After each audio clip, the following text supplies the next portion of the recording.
everyone, I welcome you to the channel. It's awesome learning. So एक new notification आया है teaching exams की जो तैयारी कर रहे हैं। अब यहाँ देख सकते हैं national education society for tribal students के अंडर जो बॉडी है उन्होंने टीचिंग और नॉन टीचिंग पोस्ट निकाली है। ये सारी कुछ पोस्ट है, principal, vice principal, PGT, TGT, arts, music teacher, right. तो ये सारी कुछ इंपॉर्टेंट आपकी क्या रहने वाली है, आपकी जॉब्स रहने वाली हैं। और अगर आप यहाँ देखें तो ये रेजिडेंशियल स्कूल है जो कि है आपका Eklavya model residential school, right. तो देख लेते हैं कि क्या क्या रिक्रूटमेंट की एज लिमिट है, क्वालिफिकेशन है, क्या मेथड है, राइट। तो ये चीज को ध्यान में रखते हुए जल्दी से इसको कवर अप कर लेते हैं, राइट। कि कोई भी अगर पर्सन इसको जॉब को ज्वाइन करता है तो 2 साल तक का उसका प्रोबेक्शन पीरियड होगा, राइट। ये चीज आपके लिए इंपॉर्टेंट रह सकती है। उसके साथ साथ अगर हम डिस्क्वालिफिकेशन की बात करें तो ये आपके लिए कुछ जनरल सी चीजें रहती है, बट अभी हम जल्दी से एलिजिबिलिटी की बात कर लेते हैं, राइट। कि क्या एलिजिबिलिटी है। तो देखिए ये प्रिंसिपल की पोस्ट के लिए अगर हम देखें तो नंबर ऑफ पोस्ट जो रहेगी 1 पर ईएमआरएस ग्रुप ए की पोस्ट है और लेवल 12 में सैलरी आपकी 2,92,200 रहने वाली है। एज लिमिट 50 ईयर्स से ज्यादा नहीं होना चाहिए, राइट। उसके साथ साथ 55 ईयर्स ईएमआरएस एम्प्लॉयज के लिए एज रिलैक्सेशन रहेगी जो दी जाती है। उसके साथ एजुकेशन क्वालिफिकेशन मास्टर डिग्री हो सकती है, बीएड। पर्सन के पास 12 साल का एक्सपीरियंस होना चाहिए एज अ वाइस प्रिंसिपल, और पीजीटी टीजीटी का एक्सपीरियंस होना चाहिए कम से कम 4 साल का, ठीक है। किसी भी रेजिडेंशियल स्कूल में उन्होंने वर्क किया हो, इंग्लिश, हिंदी और रीजनल लैंग्वेज में उनकी प्रोफिशिएंसी हो, और नॉलेज ऑफ कंप्यूटर्स उनका अच्छा हो, राइट। तो ये एलिजिबिलिटी है। 2 साल का प्रोबेक्शन रहेगा और रिक्रूटमेंट रहेगी 50% डायरेक्ट रिक्रूटमेंट, 25% बाय प्रमोशन और 25% बाय लिमिटेड डिपार्टमेंटल, जो डिपार्टमेंट के कॉम्पिटिटिव एग्जाम्स रहते हैं उनके अकॉर्डिंगली उनकी जो आगे प्रमोशन होने वाली है, राइट। तो ये सारी चीजें आप ध्यान में रखिएगा। अब बात करते हैं हम अपनी नेक्स्ट पोस्ट की जो कि है वाइस प्रिंसिपल। इसके लिए भी 1 पर पोस्ट, यानी टोटल आपकी जो वैकेंसी है वो 740 है। सैलरी रहेगी आपकी 56,100 से स्टार्ट हो रही है, राइट। पीरियड ऑफ प्रोबेक्शन अगेन 2 साल का रहने वाला है इनके लिए भी, वाइस प्रिंसिपल के लिए भी। और अगर हम मेथड की बात करें तो 50% on the seniority come fitness basis और 50% आपका लिमिटेड डिपार्टमेंटल कॉम्पिटेटिव, राइट। अब इसके बाद अगर हम बात करें प्रमोशन की तो प्रमोशन ये चीजें बात की है क्योंकि अभी हमने स्टार्टिंग जॉब लेने से करना है। आगे जो रहती है बात आपके पीजीटी टीचर्स की, तो पीजीटी टीचर्स की जो टोटल जॉब निकली है वो 8,140 है, राइट। उसके अंडर आती है physics, chemistry, maths, economics, biology, history, geography, commerce, right.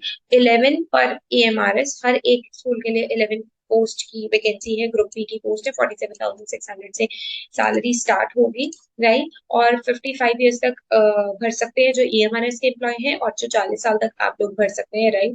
तो ये आप देख सकते हैं इनमें आपको मास्टर डिग्री होना जरूरी है। अगर आप इंग्लिश के लिए कर रहे हैं तो इंग्लिश की, केमिस्ट्री के लिए कर रहे हैं केमिस्ट्री। एक चीज ध्यान रखिएगा, बायोलॉजी वालों के लिए बॉटनी, जूलॉजी और बायोलॉजी, ठीक है, ये होना चाहिए। और पीजीटी कॉमर्स के लिए भी ये चीज ध्यान रखिएगा कि holders of degree of MCom applied business economics shall not be eligible. तो क्योंकि कॉमर्स और बायोलॉजी में बहुत कंफ्यूजन रहती है तो इस चीज को ध्यान में रखिएगा, राइट। बीएड डिग्री होनी चाहिए, राइट। 4 साल का इंटीग्रेटेड कोर्स की रिक्वायरमेंट नहीं है यहाँ पर, फाइन।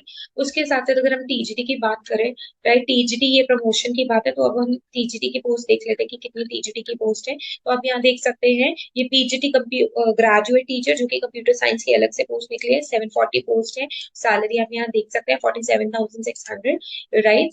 अब अगर हम बात करें एज की तो 40 इयर्स है। इसके लिए आपके पास एमएससी कंप्यूटर साइंस होना चाहिए, आईटी में या एमई या एमटेक होना चाहिए। 2 साल का प्रोबेक्शन पीरियड होगा, राइट। ये कुछ इंपॉर्टेंट डिटेल्स रहेंगी टीजीटी के लिए। टीजीटी की English, Hindi, regional language, math, science, SST, total 8,880 post है। और स्केल जो रहेगा 44,000 से स्टार्ट हो जाएगा। 35 ईयर्स से ज्यादा के लोग नहीं होने चाहिए और 55 ईयर्स वालों के लिए ईएमआरएस, राइट। अब आप अपनी एजुकेशन क्वालिफिकेशन देख सकते हैं, 4 ईयर्स का इंटीग्रेटेड कोर्स हो एनसीईआरटी या एनसीटीई के अंडर, राइट। या फिर आपके पास ऑनर्स डिग्री हो कंसर्न सब्जेक्ट में, या फिर आपके पास बैचलर डिग्री हो 3 साल की, राइट। तो ये चीज ध्यान रखिएगा। अब टीजीटी हिंदी वाले के लिए हिंदी एक कोर्स रहना चाहिए 3 साल में, इंग्लिश वालों के लिए 3 साल में, इंग्लिश मैथ्स वालों के लिए, टीजीटी मैथ्स के लिए फिजिक्स, केमिस्ट्री और इलेक्ट्रॉनिक्स। मैथ्स तो आपका 3 साल रहेगा, मैथ्स और फिजिक्स आपका 3 साल रहेगा। केमिस्ट्री, इलेक्ट्रॉनिक्स, कंप्यूटर साइंस आपका एक एक सब्जेक्ट 3 साल होना चाहिए। तो ये चीज ध्यान रखिएगा। टीजीटी साइंस के लिए बहुत बच्चों को कंफ्यूजन होती है, बॉटनी, जोलॉजी और केमिस्ट्री, क्योंकि कई बार वो सोचते हैं कि जो पीसीएम वाले हैं वो भी भर सकते हैं, तो यहाँ पे बॉटनी, जोलॉजी और केमिस्ट्री वाले ही भर सकते हैं। तो ये चीज ध्यान रखिएगा। एसएसटी वालों की अगर हम बात करें तो एसएसटी वालों की history with geography, economics and political science होनी चाहिए, और the candidate should have studies any two subject, ये दोनों कोई भी दो, इनमें से दो सब्जेक्ट्स उन्होंने ग्रेजुएशन में तीनों साल लिए हो, तो ये ध्यान में रखिएगा। ठीक है, BEd degree not applicable for 4 year integrated course, जिनके पास 4 ईयर का है उनके लिए नहीं जरूरी, बट बाकी जिनके पास 3-3 साल की डिग्री है उनके लिए बीएड सीटेट पास होना चाहिए, और कॉम्पिटेंसी टू टीच इंग्लिश, वो इंग्लिश और हिंदी की नॉलेज होनी चाहिए, राइट। तो ये चीज ध्यान रखिएगा। आर्ट टीचर की भी वैकेंसी है, राइट, और जो आर्ट टीचर है उसकी एज 35 नहीं, उससे ज्यादा नहीं होनी चाहिए। फाइन आर्ट्स में डिप्लोमा होना चाहिए, डिग्री होनी चाहिए, सॉरी, बीएड की डिग्री होनी चाहिए साथ में, राइट। ये भी इम्पोर्टेंट रहेगा आपके लिए। म्यूजिक टीचर की 740 पोस्ट है, राइट। ग्रुप बी की पोस्ट है 35,400, सैलरी स्टार्ट है, और एक्सीडिंग 35 से ज्यादा नहीं होना चाहिए। बैचलर डिग्री म्यूजिक में होना जरूरी है, तो ये इम्पोर्टेंट रहेगा। फिजिकल एजुकेशन टीचर की जरूरत है, एक मेल एक फीमेल, 1480 पोस्ट की वैकेंसी यहाँ पे निकली हुई है, ठीक है। तो ये चीज ध्यान में रखिएगा। और बीपीएड होना चाहिए फिजिकल एजुकेशन के अंदर की डिग्री होनी चाहिए। लाइब्रेरियन की 740 पोस्ट है, लेवल 7 की ये जो पे लेवल रहेगा, और ये सैलरी स्केल है 35, अगेन सबके लिए 35 है। और लाइब्रेरी साइंस में डिग्री होनी चाहिए, या फिर 1 ईयर का डिप्लोमा होना चाहिए लाइब्रेरी साइंस में, इंग्लिश हिंदी की नॉलेज होनी चाहिए, राइट। तो ये जो है ये कुछ वैकेंसी है। स्टाफ नर्स की भी वैकेंसी आप देख सकते हैं, राइट। इनके लिए नर्सिंग, बीएससी ऑनर्स नर्सिंग या बीएससी नर्सिंग करी हुई होनी चाहिए। तो ये जो रहेंगी ये टीचिंग के लिए इंपॉर्टेंट रहेंगी। Hostel warden, right. तो आई होप आपको ये चीजें समझ में आई होंगी। अकाउंटेंट की भी यहाँ पे पोस्ट निकली हुई है। सो टाइम टाइम पर आपको इस चैनल पे वैकेंसीज पता लगती रहेंगी टीचिंग पोस्ट के रिलेटेड। आई होप आपको ये चीजें क्लियर हो गई होंगी। Thank you so much for